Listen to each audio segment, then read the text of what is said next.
Hi hello friends, എല്ലാവർക്കും മഞ്ഞിൽ വിരിഞ്ഞ പൂവിൻ്റെ ഇന്നത്തെ അടിപൊളി എപ്പിസോഡ് റിവ്യൂയിലേക്ക് സ്വാഗതം. അങ്ങനെ മല്ലികാമ്മ അയാൾ മാറ്റി നിർത്തിയിട്ട് പറയാട്ടോ ചെയ്യുന്നത്, അതെ ഇവിടുത്തെ ജോലിയൊക്കെ എനിക്ക് മനസ്സിലായി ഭയങ്കര ബുദ്ധിമുട്ടാണെന്ന്, ഇവർ ഒരു വിലയും തരുന്നില്ലെന്നും മനസ്സിലായി, എൻ്റെ കൂടെ പോരെ, ഞാൻ നല്ല ശമ്പളം തരാമെന്ന് പറയാട്ടോ ചെയ്യുന്നത്.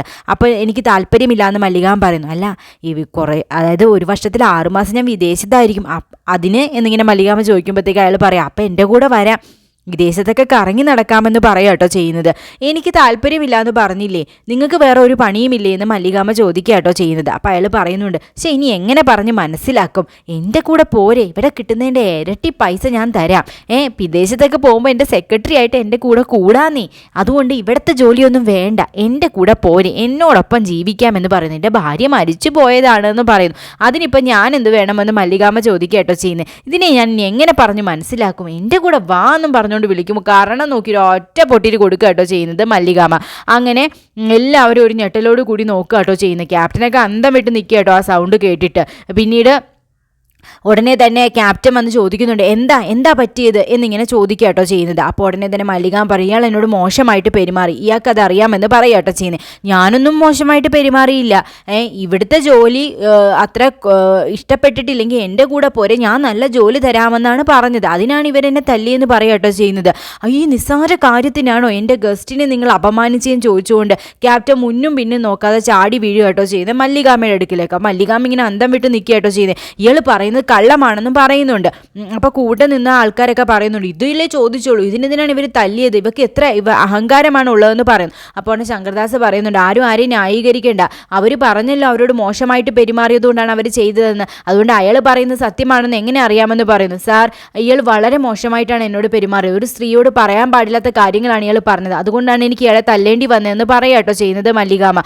അപ്പോൾ കൂടി നിൽക്കുന്നവരൊക്കെ പറയുന്നുണ്ട് കേട്ടോ, എന്നാലും ഒട്ടും ശരിയായില്ല, ഞങ്ങളെ വിളിച്ചു വരുത്തി ഇൻസൾട്ട് ചെയ്ത പോലെ ആയി രേണു, ഇങ്ങനെയുള്ളവരെയാണ് ഇവിടെ വെച്ച് പൊറപ്പിക്കുന്നതെന്നൊക്കെ അവർ ചോദിക്കുന്നു കേട്ടോ. അപ്പോൾ ഉടനെ തന്നെ ക്യാപ്റ്റൻ ഇങ്ങനെ പറയുന്നുണ്ട്, എൻ്റെ ഗസ്റ്റിനെ അപമാനിച്ചതും പോരാ, നിന്ന് പ്രസംഗിക്കുന്നു എന്ന് പറയുന്നു കേട്ടോ. അപ്പോൾ ഉടനെ മല്ലികാമ്മ പറയുന്നുണ്ട്, ഇവിടെ ഒരു ആഘോഷം നടക്കുന്നതുകൊണ്ട് മാത്രമാണ് ഞാൻ ഇയാളെ ഒരടിയിൽ ഒതുക്കിയത്, ഇല്ലായിരുന്നെങ്കിൽ ഞാൻ ഇയാളെ ഇപ്പോൾ അടിച്ച് ശരിപ്പെടുത്തിയെന്ന് പറയുക കേട്ടോ ചെയ്യുന്നത്. അപ്പോൾ ഉടനെ തന്നെ അവിടെ നിന്ന് ഗസ്റ്റുകൾ ഇംഗ്ലീഷിലൊക്കെ സംസാരിക്കുക കേട്ടോ ചെയ്യുന്നത്. നമ്മൾ റിച്ച് പീപ്പിൾ ആയതുകൊണ്ട് നമ്മളെ ബഹുമാനിക്കണമെന്നില്ല, അതിൻ്റെ പേരിൽ അസൂയ മൂത്തിട്ടാണ് ചെയ്തതെന്നുള്ളത്. അപ്പോൾ ഉടനെ തന്നെ മല്ലികാമ്മ ഇംഗ്ലീഷിൽ നല്ല കാച്ചുന്നുണ്ട് കേട്ടോ. ഞാനും റിച്ച് ആയിരുന്നെന്നും സാഹചര്യങ്ങൾ കൊണ്ട് ഇങ്ങനെ ആയിപ്പോയതാണെന്നും എൻ്റെ കയ്യിലും ഒരുപാട് പണം ഉണ്ടായിരുന്നു എന്നും ഒക്കെ പറയുന്നുണ്ട് കേട്ടോ. അപ്പോഴത്തേക്കും അവർക്ക് ഒട്ടും സഹിക്കുന്നില്ല വന്നിരിക്കുന്ന ഗസ്റ്റുകൾക്ക്, അവരെ ഇൻസൾട്ട് ചെയ്ത പോലെ ആയി എന്നും പറഞ്ഞുകൊണ്ട്, ഞങ്ങൾ ഇനി ഇവിടെ ഒരു നിമിഷം പോലും നിൽക്കത്തില്ല, നിങ്ങൾ എന്നെ ഞങ്ങളെ വിളിച്ചു വരുത്തി അപമാനിച്ചതുപോലെയായി, എന്തായാലും ഞങ്ങൾക്ക് ഇനി പാർട്ടിയിൽ പങ്കെടുക്കാൻ സാധിക്കത്തില്ല, ഞങ്ങൾ എല്ലാവരും പോവുകയാണെന്നും പറഞ്ഞുകൊണ്ട് അങ്ങനെ വന്നിരുന്ന ഗസ്റ്റുകളെല്ലാം തന്നെ പിണങ്ങി പിരിഞ്ഞ് പോവുക കേട്ടോ ചെയ്യുന്നത്. ഇത് കാണുമ്പോഴത്തേക്കും ക്യാപ്റ്റന് ഭയങ്കര ദേഷ്യവും അതുപോലെ സങ്കടവും ഒക്കെ വരിക കേട്ടോ ചെയ്യുന്നത്.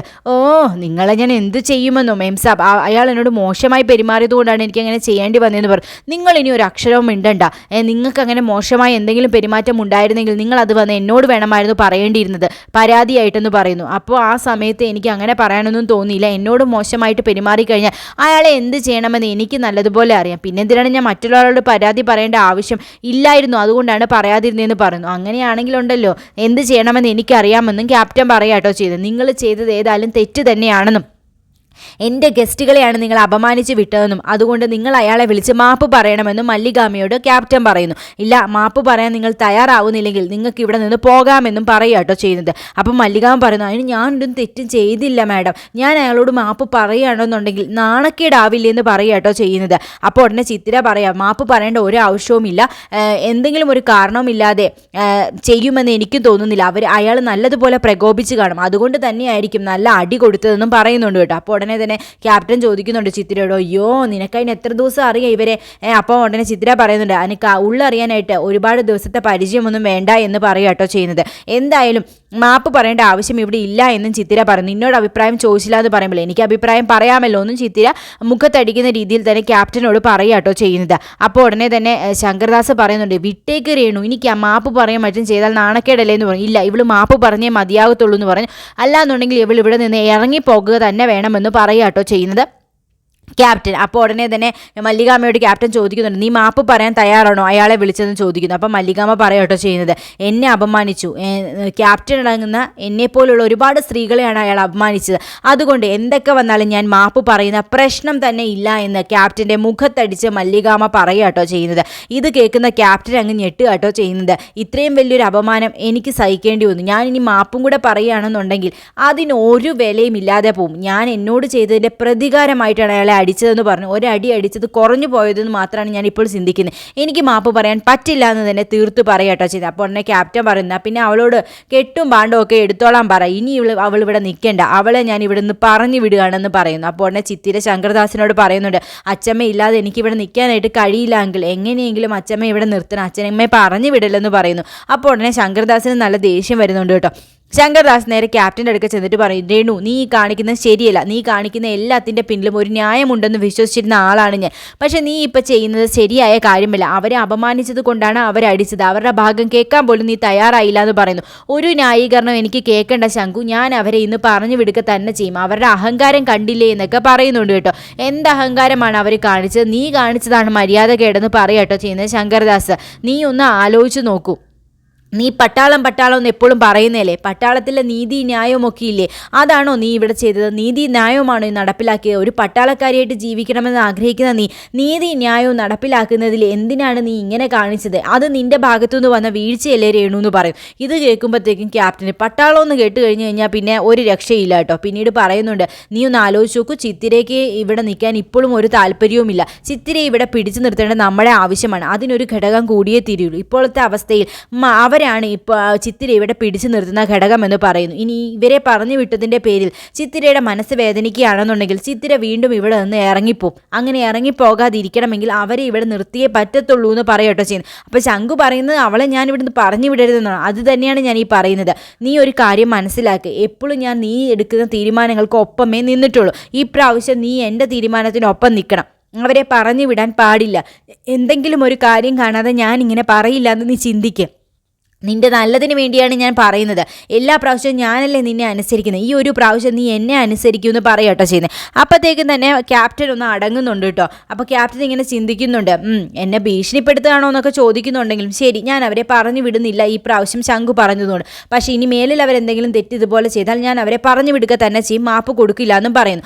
അങ്ങനെ ശങ്കുവിനും ചിത്തിരയ്ക്കും ഒക്കെ സന്തോഷമാവുന്നുണ്ട് കേട്ടോ. പിന്നീട് വിനയൻ തിരിച്ചെത്തുമ്പോഴത്തേക്കും സോന ചോദിക്കുന്നുണ്ട്, ഇത്രയും നേരം എവിടെയായിരുന്നു എന്ന് ചോദിക്കുന്നു. ഏതെങ്കിലും പെണ്ണുങ്ങളുടെ കൂടെ ആയിരുന്നു കാണുമായിരിക്കും അല്ലെങ്കിൽ ചോദിക്കുമ്പോൾ, അല്ല, ഞാൻ അവനിട്ട് 2 കൊടുക്കാൻ പോയി, ആ മഹേഷില്ലേ അവൻ എന്നെ ചെയ്തതിന് കണക്കും പലിശയും എല്ലാം ചേർത്ത് ഞാൻ കൊടുത്തു എന്ന് പറയും. എന്തിനാ മോനെ നീ ചെയ്തത്, ഇനി അവൻ തിരിച്ചടിക്കില്ലേ എന്ന് ചോദിക്കുക കേട്ടോ ചെയ്ത പ്രതിഭ. അവനൊന്നും തിരിച്ചടിക്കാനായിട്ട് പോകുന്നില്ല, അവനെ ഇപ്പം അതിനുള്ള ശേഷിയൊന്നും ഇല്ലയെന്ന് പറയുന്നു. മഹേഷിനെയാണ് തല്ലിയതെങ്കിൽ വിനയൻ ഇതിൻ്റെ പലിശ അടക്കം തിരിച്ചു കിട്ടുമെന്ന് സോന പറയുക കേട്ടോ ചെയ്യുന്നത്.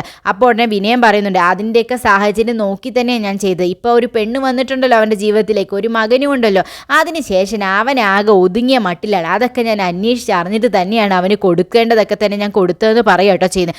എന്തായാലും കിട്ടുക തന്നെ ചെയ്യുമെന്ന് സോന പറയുമ്പോഴത്തേക്കും പ്രതിഭ പറയുന്നു, കഴുനാക്ക് വളച്ച് ഇനി അവന് തല്ല് മേടിച്ച് കൊടുക്കരുത് നീ എന്ന് പറഞ്ഞു. അമ്മ എന്ത് ഈ പറയുന്നത്, അവൻ എന്നെ തല്ലാൻ പോകുന്നു, പഴയ വിനയനൊന്നും അല്ല ഞാൻ, എന്നെ തല്ലാൻ വന്നാലുണ്ടല്ലോ എന്ത് ചെയ്യണമെന്നൊക്കെ എനിക്ക് നല്ലതുപോലെ അറിയാമെന്ന് വിനയൻ പറയുന്നു. അപ്പോൾ ഉടനെ നിരഞ്ജന പറയാട്ടോ ചെയ്യുന്നത്, അച്ഛൻ പഴയ കളരിയാ എന്നിങ്ങനെ പറയുന്നുണ്ട് കേട്ടോ.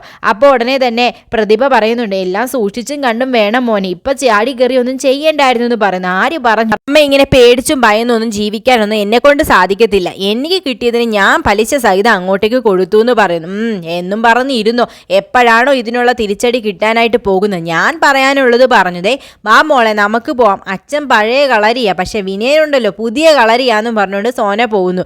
എൻ്റെ മോനെ അവനെങ്ങാനും വന്ന് മോനെ തല്ലുമോ എന്നിങ്ങനെ പ്രതിഭ ചോദിക്കുന്നു. അമ്മ എന്തു ഈ പറയുന്നേ, അവനൊന്നും വരാനൊന്നും പോകുന്നില്ല, അവൻ വന്നാൽ എന്ത് ചെയ്യണമെന്നൊക്കെ ഈ വിനയൻ അറിയാമെന്ന് പറയുന്നു. പിന്നീട് പ്രതിഭ പറയുന്നു, ഈ തല്ലും വഴക്കും ഒക്കെ എന്ന് അവസാനിക്കുമെന്നോ, അത് അവസാനിക്കണമെങ്കിൽ അവർ ചാവണം, ആ മല്ലിക അതോടുകൂടി അവസാനിക്കത്തുള്ളൂ, ഞാൻ പോയി ഊണ് കഴിക്കട്ടെ എന്നും പറഞ്ഞ് വിനയം പോകുന്നു. പ്രതിഭ ആകെ ടെൻഷനില്ല കേട്ടോ, അടുത്ത അടി എപ്പോഴാണോ കിട്ടുന്നതെന്ന് ആലോചിച്ചുകൊണ്ട്.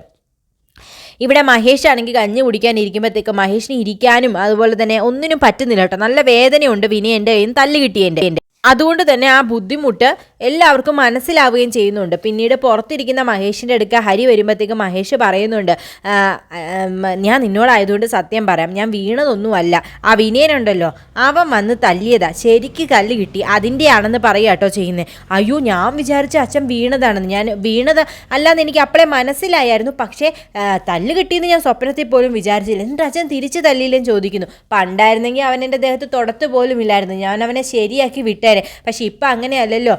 നിന്നെയും അമ്മയും കുറിച്ച് ഓർത്തിട്ട് എനിക്കൊന്നും ചെയ്യാനായിട്ട് തോന്നിയില്ല എന്ന് പറയുക കേട്ടോ ചെയ്യുന്നത്. ഞങ്ങളെക്കുറിച്ച് ഓർത്തിട്ടോ? അച്ഛ, ഞങ്ങൾക്ക് ഓരോ ആഗ്രഹങ്ങളില്ലേ അച്ഛൻ എങ്ങനെ ആയിരിക്കണമെന്ന്. അച്ഛൻ മറ്റൊരാളോട് തല്ലു വാങ്ങിച്ചിട്ട് ഇവിടെ വന്ന് ഇങ്ങനെ ഇരിക്കുന്നത് എനിക്കൊട്ടും സഹിക്കാനായിട്ട് സാധിക്കത്തില്ല. അതുകൊണ്ട് ആ വിനയൻ്റെ അഹങ്കാരം തീർത്തു കൊടുക്കണം. അച്ഛൻ ആ വിനയനെ തിരിച്ച് തല്ലണം. അയാളായിട്ട് ഇങ്ങോട്ട് വന്നതല്ലേ, അച്ഛൻ അങ്ങോട്ടായിട്ട് പോയതല്ലല്ലോ.